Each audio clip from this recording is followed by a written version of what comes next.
Welcome to Drinks Coach.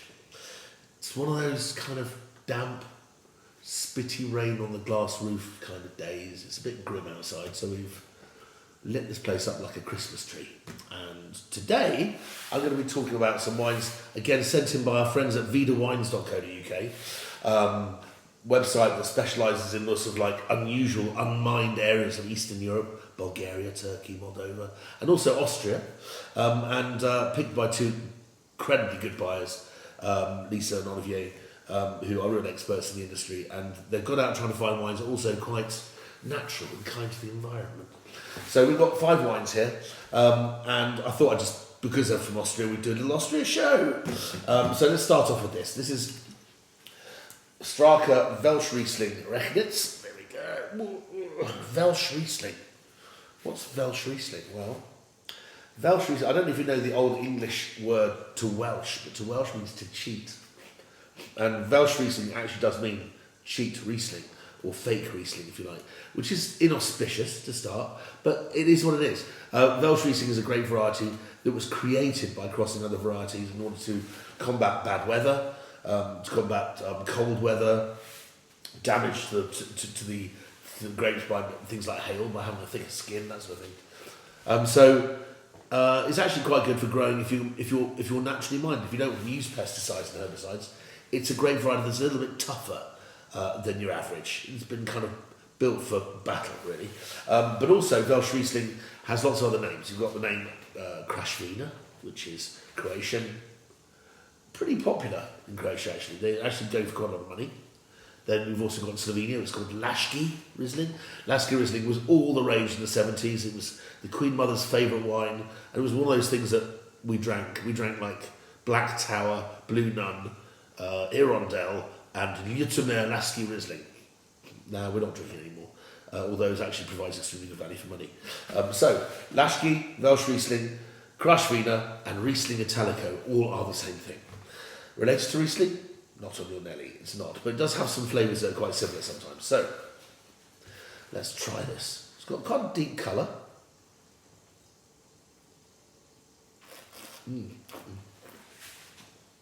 Rich, broad, round,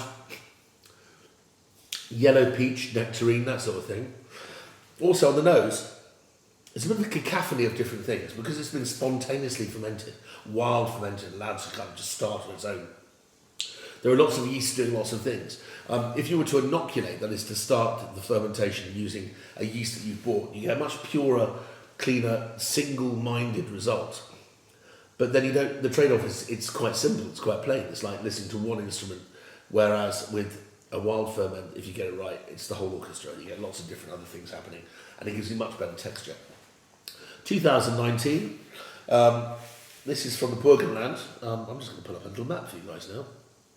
Let's have a look.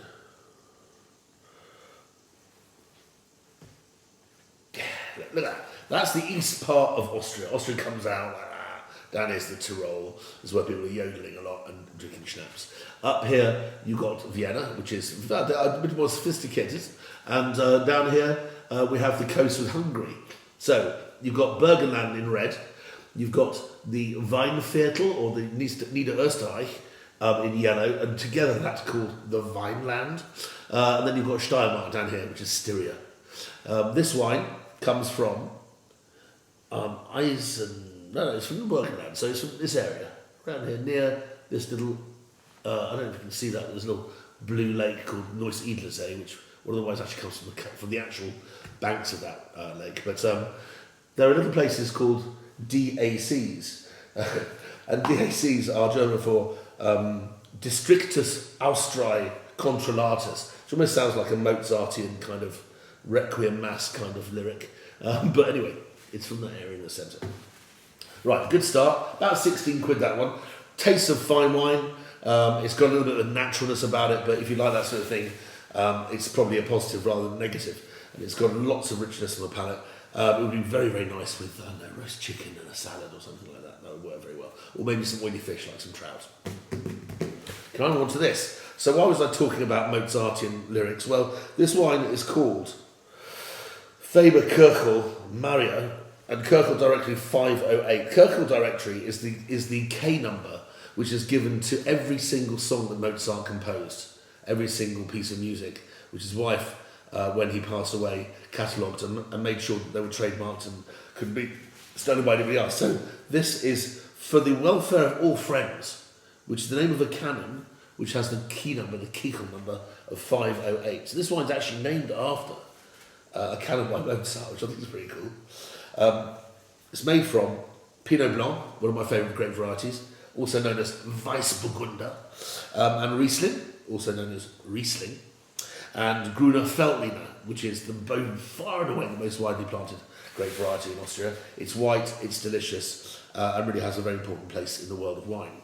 It's lovely, limey and fresh, it has white pepper notes. When it gets rich, it has a wonderful honeyed component to it. Really very, very first-class wines. Austria is not a cold country, if you think about it. It's very cold in winter, but in summer it gets very warm indeed. It's continental, and it's not unheard of to get 40 degrees in some vineyards some of the time. So anyway, Die Winzerin, my favourite Kirchel, is making this wine. You can buy this in magnums. This is about 20 odd quid, I think, in a bottle. But you can buy it from Magnum, I think it's £40.99, and there's nothing more festive and nothing cooler on Christmas Day than having a magnum of wine. There we go, lovely colour. There's kind of a vibrancy, a silver gold vibrancy, which I like in a lot of Austrian wines. This is a white wine blend, as I mentioned before, and it's from 2018, which was a landmark hot year, but a hot year that produced extraordinary results. Probably made the best ever red wines in Austria, but also the vineyards that came with it made extraordinary whites too. And it was kind of more leaning towards the very dry styles, I think, than the sweeter styles of wine that you can sometimes get at the real super sweet end of Austria. This is from Niederösterreich. When we looked at that map, let's have a look at it again. Where are we? Talked about the Vineland. Niederösterreich is this bit, the vine field, the wine quarter, shall we call it, just around Vienna. It's also that like Kent is it to England. It's like the garden of Austria. It's where all the fruit is grown. It's where the peaches, apricots and stuff come from. And they do brilliant apricots. They don't call them aprikosen, they call them Merille. So when you buy Marillen schnapps, one of the world's greatest fruit brandies is an apricot brandy, and absolutely delicious it is too. Now, this is handmade. This is a real find, I think, by the buyers at VIDA. It's an absolutely stunning wine. There is some sulphur added to this, but it's biodynamic. It's not biodynamic. It's organically grown, but there is a judicial small measure of sulphur in here to stop the wine going off, which I'm completely all for. I think that one of the problems about organic winemaking is that if you don't know how to make wine, you're almost guaranteed to make a really terrible one. You have to learn how to make wine properly before you can take those sort of risks. And this wine, clearly, in a vintage like this, they decided a little bit of sulphur wasn't going to harm the wine. There's enough sulphur in your body to make a box of matches. So it's not like there's no sulphur in the body, right?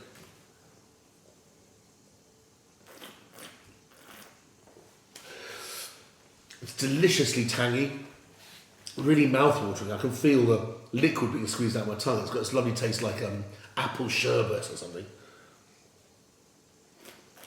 You can feel the texture of the Pinot Blanc, which tends to give a wine more volume. You've got the acidity of the Riesling, and then you've got that lovely, limey, sharp, appley, Bauhaus lime cut that you get from Gruner.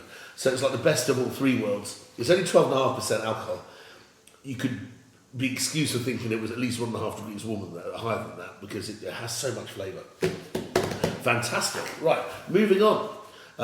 Vinifiziert von Martin Pasler. This is a wine called Chardonnay Wild, or Wild Chardonnay. 2012. So this one's a bit older than the others. This should be quite exciting to try a mature Austrian Chardonnay. Also, it says Chardonnay Wild. I assume it's a wild ferment. It could be crazy. But you can see there it says Martin Pasler, then Chardonnay in small letters, and then Wild in big letters. And this is land vine. For whatever reason, this wine isn't allowed to give away exactly where it's from. I imagine it's a single vineyard, but it's probably from a place which isn't known for Chardonnay. So it says on the back, Österreichischer Wein, Austrian wine, from the wineland, from Austrian wine. Martin Paz, and then at the bottom says land wine, which just means vin de table or table wine. So he's probably taking all sorts of risks and breaking all sorts of rules. But this may be indeed a single vineyard wine from Neusiedler or something like that, where some of the other great Chardonnays of Austria come from. Okay, lovely. 2012, eh? Bet it's cost a penny. I'll find out in a sec. Oh my word. The colour of that. I wasn't expecting that whatsoever. Now, I'm looking at this and I'm thinking, that could be an absolutely catastrophically off wine, or this could be entirely on purpose. Should we try it on purpose? So this is an orange wine. This would imply that the Chardonnay grapes were put into the vat and fermented on the skins for a very long time, making the wine orange. You might have come across orange wine recently, but it's hipster's favourite drink. Okay, so let's have a sniff. Well, there are no bad odours. It doesn't have that funk. It doesn't have the Brettanomyces, or at least a very tiny amount of Brettanomyces, which is the byproduct of the poorer ferments, which can ruin a wine. No, it smells like a mature light red, really.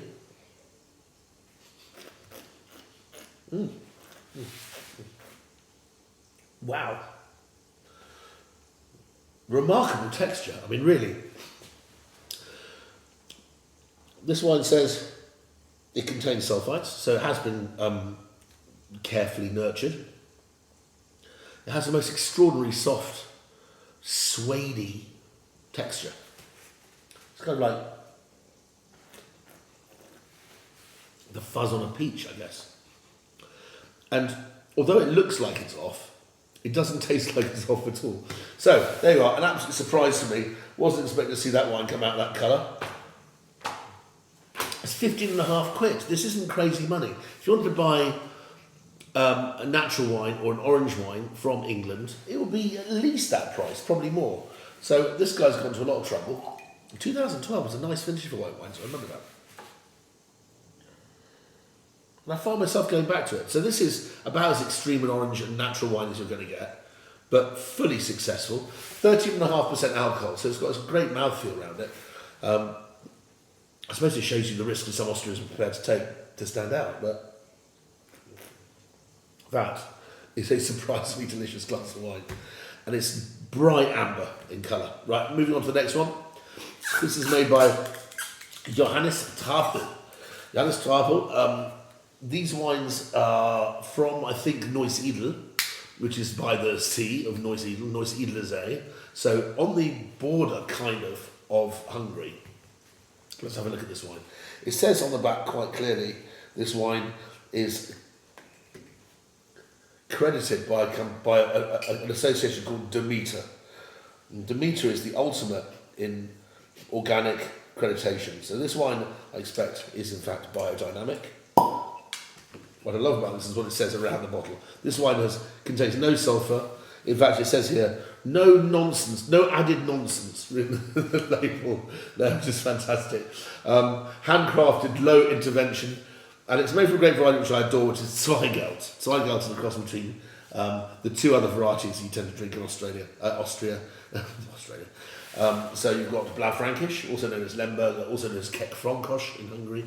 And you've also got Saint Laurent, which is kind of like a Pinot Noir. If you cross those two together, you get Blauer Zweigelt, which is kind of the unloved cousin, really, because Blaufränkisch is capable of producing deep, rich, steak-worthy, profound wintry reds with lots of oak and that sort of thing, where Zweigelt tends to be a little bit less kind of profound, shall we say. But it has lovely acidity and a wonderful, fresh, juicy Austria/Italian sour cherry quality, what we call Marasca cherry. It's where the name maraschino comes from. So look at this beautiful inky colour. It's only 11.5% alcohol. Now, if it's 11.5% alcohol, this has been picked in a country like Austria, I can only surmise there's sugar in there. So this wine won't be completely dry, I don't expect. Wow. Lovely inky nose. Smells like Beaujolais, really, in a good way. Beaujolais is now, as far as I'm concerned, the most fashionable wine in France, and they're making delicious wines there.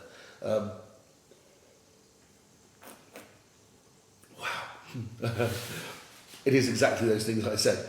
It's kind of sweet and sour, it's tangy, it's got a stony undertow, probably from being grown in some interesting soils. It does indeed say it's from Demeter and it's biodynamic. Okay, Trapel, you crazy cat. Nice wine. Price $14.60. That's not much money. That's not anybody's money. But I would think that you probably should drink it up. This is a wine that has no sulphur in it. It's got some sugar in it, and I imagine this wine might go off fairly quickly. So I'd drink that in one sitting. Wouldn't be difficult. It's 11.5% alcohol. Has no sulphur in it. It probably doesn't give you a headache. So there you go. We've got last wine to try. Also from the guy at the beginning, which is Stracker. You'll see Eisenberg DAC 2018. Eisenberg DAC. So again, it is Districtus Austriae Controllatus DAC. Ooh, okay. Interesting colours, wouldn't you say? Ooh, drop there. Sorry, Charlotte, and thank you, Charlotte, for letting us use your kitchen. Wow, plenty of flavour here. Deep, profound nose. We are looking at a Blaufränkisch here, and I just mentioned that Blaufränkisch is one of the parents of Blauzweigelt here. Lovely deep blueberry nose. A hint of oak. I think it smells like it's been aged possibly in fooders rather than barrels. Barrels being smaller and giving much more impressionable oak flavours. If you make it in big barrels, the oak is there, but it's far less impressionable. It kind of coats the wine in a much more subtle way. Allows the fruit to sing.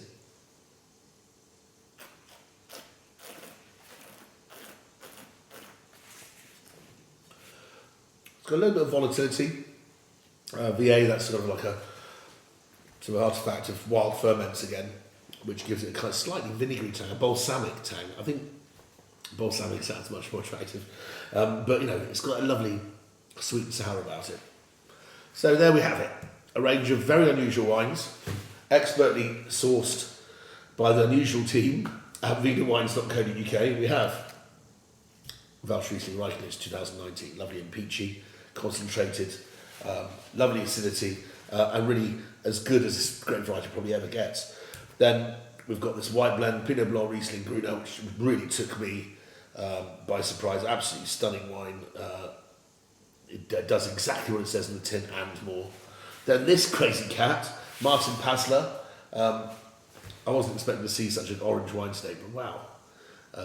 I would actually buy that again, and certainly have it with something like roast pork belly or something like that. Then we've got Herr Trapel, Johannes Trapel, making this lovely, real vin glou glou is the French expression. Glou glou meaning glug glug. And it's a wine that's designed to not muck about, drink it out of cups rather than glasses. Just take it with you on a picnic, and it's just the perfect kind of wine for frivolous drinking with a bit of cream cheese or something. And then we've got this, which is the Stracker at the end. So these guys really know what they're doing, I can see that, as do these. See you next time.